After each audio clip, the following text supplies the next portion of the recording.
Good evening. मैं doctor Dipankar Banerjee बोल रहा हूं जबलपुर से from ideal fertility IVF and genetic centre private limited, जो कि मध्य प्रदेश में स्थित है। मैं एक गायनिकोलॉजिस्ट हूं with special interest in reproductive medicine and foetal medicine. ये हमारा वीकली प्रोग्राम होता है जो हम यूट्यूब कमेंट सेक्शन से क्वेश्चंस उठा के उनका जवाब देने की कोशिश करते हैं ताकि आपके पास उसका आंसर और उसका समाधान आपके घर बैठे मिल सके। मैं देवेंद्र जी से अनुरोध करता हूँ, please go ahead with the questions. Good evening sir. Sir, आप किस कंडीशन में एग डोनेशन आईवीएफ की सलाह देते हैं? एग डोनेशन की सलाह तब दी जाती है जब अंडाशय में अंडे खत्म हो गए हों। कई बार एग डोनेशन की सलाह तब दी जाती है जब अंडाशय में अंडे बहुत कम हो गए हों।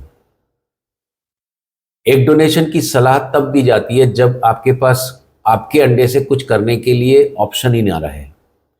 पर जो मेरा अप्रोच रहता है कि यदि अंडाशय में अंडे कम भी हो जाएं और यदि पीरियड आ रहा है तो यदि कपल चाहे तो खुद के अंडे से खुद का एक आईवीएफ ट्राई जरूर कर सकता है, और वो मैं रेगुलर करता हूँ। कई बार उसमें सफलता भी मिलती है और उस सफल होने पर वो जो बच्चा होता है वो उस कपल का बायोलॉजिकल चाइल्ड होता है। इसलिए एग डोनेशन एक बहुत इंपॉर्टेंट डिसीजन है और कपल को समझा के ही लेना चाहिए।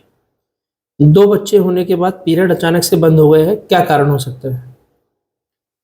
2 बच्चे होने के बाद मतलब आप फर्टाइल थे और आपका सब कुछ ठीक था, और आपका यदि पीरियड बंद हो गया तो 2 जगह पे गड़बड़ हो सकता है। या तो आपकी बच्चेदानी में कोई प्रॉब्लम आ गया है जिसके कारण उसमें से पीरियड नहीं आ रहा है, या फिर आपके अंडाशय में अंडे बनना या निकलना बंद हो गए हैं। तो ये दोनों चीज़ों की डायग्नोसिस, दोनों चीज़ों का निदान, दोनों का वजह जानने का जो तरीका है वो एक प्रॉपर जांच से हो सकता है। यदि आप मिलने आ सकते हैं तो फिर बता सकते हैं। एग का साइज कितना होना चाहिए जिससे कि एक अच्छी क्वालिटी का एम्ब्रियो बन सके?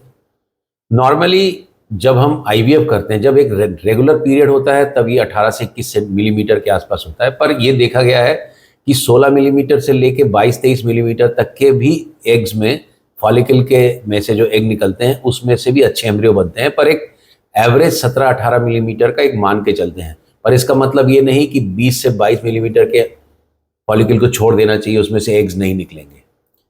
हिस्टोस्कोपी के बाद एंडोमेट्रियम की लाइनिंग 5 मिलीमीटर से आगे नहीं बढ़ती। हिस्टोस्कोपी एक ऐसा उपाय है जिसमें हम एंडोमेट्रियम को देखते हैं कि उसमें कोई प्रॉब्लम है कि नहीं, और यदि कुछ उसमें एडेशन है या कुछ उसमें दिक्कत है तो उसको ठीक भी करने की कोशिश करते हैं। पर हिस्टोस्कोपी का मतलब ये नहीं है कि एंडोमेट्रियम की लाइनिंग जो कि फाइब्रोसिस हो गई या किसी कारण से कम है वो बढ़ जाएगी। हिस्टोस्कोपी से कुछ हद तक निदान हो सकता है। क्या एक बार आईवीएफ हो जाने के बाद ओवरी के सारे अंडे खत्म हो जाते हैं? नहीं होते हैं, ये एक मिथ है। ओवरी में मिलियंस मतलब लाखों में एग्स रहते हैं, और उसमें से आप यदि कुछ एग जो उस दौरान आईवीएफ के दौरान स्टिमुलेशन में टोटल 1000 अंडों का रेस होता है। पर डेफिनेटली ये बात तो मान के चलना चाहिए कि यदि आप बच्चे नहीं करते हैं तो आपका वो जो एग का क्वांटिटी है वो वैसे भी लॉस होने वाला है। इसलिए मैं सबको बोलता हूं कि यदि आप प्रेगनेंसी के लिए ट्राई कर रहे हैं, उम्र हो रही है, तो उम्र के साथ में आप हर महीने जो 1000 अंडों का लॉस कर रहे हैं उसमें आपका अंडों में क्वालिटी और क्वांटिटी दोनों की कमी आ रही है। तो जितना जल्दी हो सके बच्चे कर लेना चाहिए। पर आईवीएफ के एग निकालने के कारण आपके अंडाशय में अंडे खत्म हो जाएंगे, ऐसा नहीं होता। What is the best treatment for adenomyosis?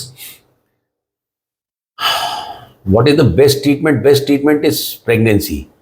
But the thing is, adenomyosis creates disturbance in getting pregnant. So the adenomyosis is one of the very, very difficult thing in uterus to cure it, especially if you have completed your family and it is creating bleeding, abnormal bleeding. Then we do lot of things.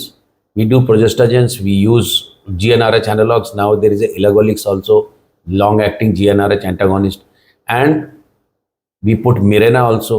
And ultimately, if doesn't anything work, nothing works, then we do removal of the uterus, that is hysterectomy.